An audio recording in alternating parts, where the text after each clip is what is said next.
नमस्कार गाइस, म चाहिँ आज बाहिर जान लाग्छु अनि यसो पैसा आछ भने ब्याङ्कमा पैसा ल्याउन जान लाग्छु। फेरि अर्को भिडियो लिएर आएको छु है, माया गरिदिनु होला पहिला जस्तै।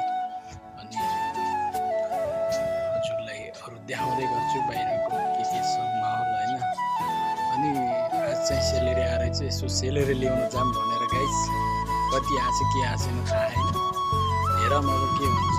यस्तो खारी छ यहाँ त, हेर्नुहोस् न, बल्ल छ है।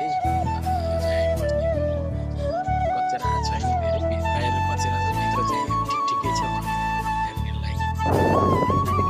चाहिँ अब गाडी कुद्दैछौँ होइन। अब हाम्रो सिन्धुपाल छ हाम्रो सोल्टी र म चाहिँ अब जाँदैछौँ होइन। यता हाम्रो दाजुहरू पनि हुनुहुन्छ अनि यता हाम्रो प्रचण्ड दाइ अनि त्यस्तै। त्यही भएर हाम्रो बुढाको फेरि बोल्ने अलिक तरिका छैन क्या, त्यही भएर गाडी कुद्दैछ होइन। गाडी यताबाट आउँछ कि यताबाट आउँछ थाहा छैन, तर कुद्दैछ। नम्बर भन्दै रे फाइनली गाइस। अनि हामी आधी बाटोमा आइसक्यौँ। यहाँबाट फेरि अर्को गाडी चेन्ज हुन्छ अन्य गाडीबाट है। यता ध्यानमा हो फेरि आफ्नो ध्यानमा छु र फाइनली गाइस।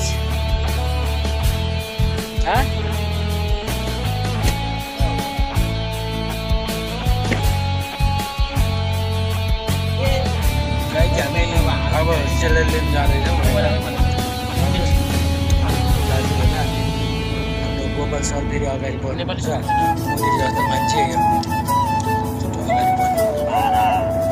अनि अब आइसकेको छ, धेरै छैन टाइम, 12 फाइनली गाइस हाम्रो गाडी आयो है। अनि पैसा निकालेर भएर गाडी पनि आयो। जुन गाडी यो कालो गाडी है, अनि के गरौँ अब जाँदैछौँ है।